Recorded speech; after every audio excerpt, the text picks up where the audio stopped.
Hi, it's Penny here, and today we're going to be putting together my TBR for the month of March. As usual, I'm going to be using my TBR machine website, which spits out random reading prompts, to pick 3 books off my TBR shelf. There's not many books. In fact, I took them off the shelf and I put them in a pile next to me because it's easier. But also, what's not easier is somehow I've ended up with all these books from the library, which honestly, this would probably be enough physical books to read in the month of March, so not sure that it's sensible to be picking 3 more books off my shelf. Also, I would really like to read Wicked this month because at the beginning of April my sister and I are going to the musical of Wicked, so we're going to try and fit this into one of the prompts, and then we're probably going to end up with too many books on our TBR, but let's spin the prompts and see what happens.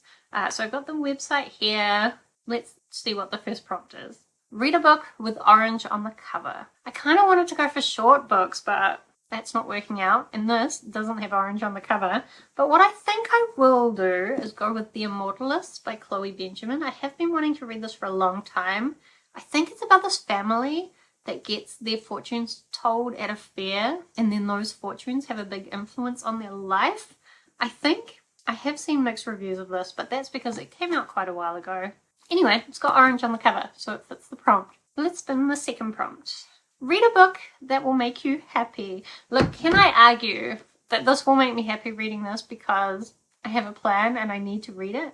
Let me look at what my other options are. You know, I really don't pick happy books, and like this doesn't say read a happy book. So I think this is the best fit for the prompt anyway. So Wicked, if you don't know, is a retelling of The Wizard of Oz, except it's told from the Wicked Witch of the West's perspective. So her name is Elphaba. She's born with green skin and she's allergic to water. And also there's a bunch of drama. Like, I've read it before, to be honest, but I want to reread it. I really loved it when I read it, but I was probably in my 20s. I think I was at university when I originally read the series, and I really loved it. I read the whole series. I don't know if I'll reread the whole series this time, but I'm going to at least read the first one. I do own the second one as well. And I also, this month, I'm going to get the audiobooks for the original Wizard of Oz series. I think I've read the first 3 books before, maybe only 2, I'm not sure. But I want to read the original Wizard of Oz books as well and see how they match in to this retelling. Anyway, I have lots of plans, so I'm excited to get that on the TBR. Even though that TBR, it's looking big. Anyway, let's pick the third prompt. Read a hyped book that everyone has been saying is great. You know, a book that I've mentioned in a few videos lately about hauls and whatever, a book that few people have commented on is The Dry by Jane Harper. So this is a murder mystery in Australia. I think it was made into a TV show. I think I got this wrong last time and someone said, no, it's a TV show, not a movie. I just realized I left that window open, which means you can probably hear those horrible cicadas. Anyway, I'll close it. It's a lot better for my brain, at least, now that I don't have cicadas in my head. Anyway, I don't know much about this, but a lot of people have said it's really great, and also that Jane Harper has a lot of great stuff, so I think I'll give it a try and hopefully I will like it. So these are my 3 books that the TBR machine has picked for me. Not a bad selection. I'm actually excited about all of these. But if I put it with the library books, then our TBR for the month is looking like this. Is this doable? I don't know. I mean, a couple of those are only small. Let me tell you about the library books and then we can see what we think. I guess I'm going to try it regardless. And actually the top one on this pile I'm kind of embarrassed about, and I really want you in the comments to try and convince me not to read this. So I was poking around the library website and I saw Into the Wind-Cracked Wilds by a Deborah Baker, which is a pseudonym for Shauna Maguire. This is the 3rd book, maybe the final book? God, I hope it's the final book. There's no indication it's the final book, but it could be. I don't know. This is a spin-off from Middle Game. So Middle Game, this woman, A. Deborah Baker, writes this children's story with the idea that she will teach children these ideas and then she can do alchemy based on those like universal beliefs that she's created. Such a cool idea, and I was so excited for these books to become real books. And actually I loved the first book. The second book was so bad, and so I said I would DNF the series, but like it's so short. I think I'll give it a go, but if I'm not enjoying it in the first couple of chapters, I'm going to DNF it. This is like trying to encourage myself to DNF more things because I really need to. Anyway, there's that one. Then I've also got Lost in the Moment and Found by Shawnee Maguire, so another Shawnee Maguire book. But I have had a lot more luck with the Wayward Children series, even though some books I haven't enjoyed, but most of them I have. So this one we're following this girl named Antoinette, and she finds herself in the world of Lost and Found. If you don't know about the Wayward Children series, basically it's about these children that find these magical doors and go through to these magical worlds, but then for whatever reason they find themselves back in our normal world and they have to readjust to normal life. And there's this home for wayward children where they can be with other children who are having the same experience while they try to re-find their doors. Every second book is a story about one of these children finding their doors, which is what this one is going to be. I tend to enjoy those stories more, so I'm hoping this will be one that I like. Then I also have Hellbent by Leigh Bardugo. So this is the sequel to Ninth House. I did see someone say they thought it was just a duology, but I'm pretty sure it's a trilogy. So we're following this girl named Alex Stern who goes to Yale? Yes, because she has the ability to see ghosts, and so this Ninth House that keeps track of all the magical societies on campus and keeps them under control, they think she can really be useful to them. But also her mentor has gone missing, and I think in this one we're going to get a lot more about what's happened to him. Honestly, I've seen a lot of people saying they've read this, and I don't remember whether people have generally been saying good things or bad things. Maybe they've not really been saying much at all. Really, I'm just curious, why is there a rabbit on the cover? He's kind of creepy, kind of gross. But I did quite like Ninth House, so I'm hoping I will like this too. It's a bit chunky though, given how big my TBR is. Then I also got Before They Are Hanged by Joy Abercrombie. So this is the second book in the, what is this series called? First Law, the First Law trilogy. So I read the first book this month. I really loved it, and I'm reading this along with Becca and the Books' catch-up book club. Honestly, I think if I read this in March, I'm not sure if I'll be ahead of the read-along schedule. I feel like they were giving 2 months to read this book, but I enjoyed the first book so much that I just couldn't resist putting a hold on the second book at the library, and it came through straight away. So I'm excited to read this, but I might read it right at the end of the month, which means if it hangs over into April, that would be okay. Although I also wanted to read this right at the end of the month so that I'd be reading it right before we go to the musical. I don't know, I've got to do some reading scheduling, but I'm super excited to read this. It's hard to talk about. We're following a bunch of, I guess, morally grey characters. They've come together from different parts of the world, kind of brought together by this magician.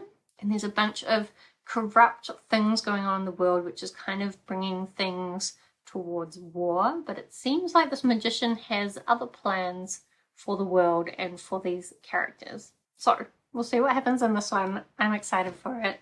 I feel like I just messed up my pile. Oh, the other thing I have is Spells on Wheels. Spell on Wheels by Kate Leff, Megan Levins, and Marissa Louise. So this is just a really adorable graphic novel. Something about, I've forgotten now.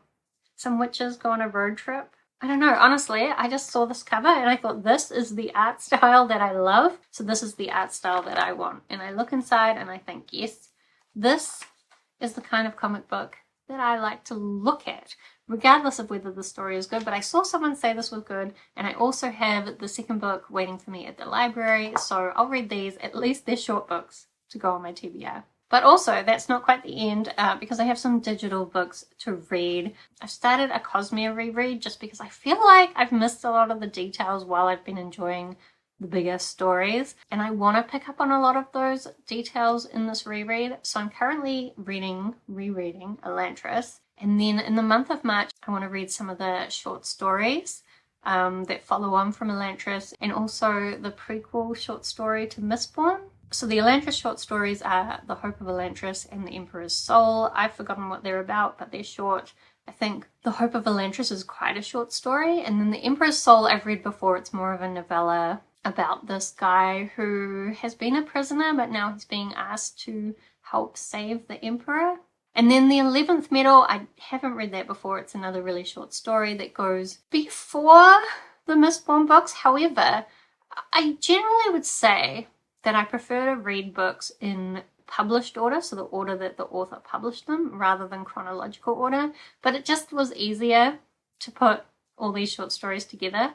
And as well, like, I have read Mistborn before, so like I know the general gist of things. I was talking to Amy from Harvard and Pages about this just the other day. So I generally think you should read books in published order, but when you're doing a reread, sometimes chronological order is better. But also on Goodreads, things tend to be listed in that chronological order, which is kind of annoying because I don't think for most people that's the best order to do it. And I did actually put together my list of Cosmere things based on a chronological list, I think.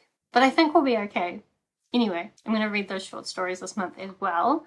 So that'll be some ebooks that I've got to read. Then I've got a few audiobooks, but to be honest, I don't think I have enough. And normally I would try to find some of my physical books on my TBR in audiobook form, but I don't think I actually want to read any of these via audiobook. I think I want to read them physically. So I don't know, if you've got any really great audiobook recommendations, then let me know. What I have found recently is my library doesn't have a lot of the books that I've been wanting to get as audiobooks. And I cancelled my Audible subscription because I can't afford it right now. So it's quite annoying because I love having audiobooks for when I go for like walks and stuff, or while I'm doing decluttering and cleaning, which I'm doing a lot of at the moment. So anyway, audiobook recommendations, please. But the ones that I do have is, first I've got Tell Me Lies by J.P. Pomali. This is a Maori author. It's a thriller. I've read one of his thrillers before and I really enjoyed it. I've forgotten what this particular one is about. To be honest, I just got it because it's a thriller and I've enjoyed one of his thrillers before. How do I find out what this is about? It's about a psychologist with a perfect life, but when she goes to talk to one of her clients on a train platform, she pushes him in front of a train, and then all her clients lie to her, but one lie costs her family and freedom. Wow. It's intriguing. I'm interested. Then I also have the audiobook of 100 Lies of Solitude by Gabriel Garcia Marquez. This is a book I've been meaning to read for a long time. I actually have it on my TBR here. Oh, this is an orange cover. Maybe I should have put this on the TBR and then I could have read it via audiobook. Can I swap it out? Am I allowed to break the rules like that? It would be smart. I mean, I did want to read The Immortalists. You know what? I'm going to make the swap, but if I get time, it's unlikely that it will happen, but if I get time, I will read this as well. So 100 Years of Solitude. I don't really know what it's about, but I've been told it's like a magical realism. It's kind of a classic, hence why it's got the ugly cover. So I will read that this month. And then lastly, I already mentioned I've got all the audiobooks for the Wizard of Oz series. I think that it's like a single audiobook. It's like 75 hours long. So that's kind of like several audiobooks. But I think I'm still going to be a few audiobooks short this month. So anyway, this will be my TBR for the month, as well as those audiobooks and those ebooks. Maybe I should add my Kindle to the stack. Oh no. So this is the books that I'm going to try and read in March. It's a lot, but March at least is a longer month than February. And I'm not working and I feel like I'm starting to get into somewhat of a routine. So maybe I'll have more time for reading. Maybe. Let me know if you've read any of these, whether you think I'm going to like them. Also, audiobook recommendations, of course. Otherwise, thank you so much for watching. I hope that you are doing well, and I will see you next time.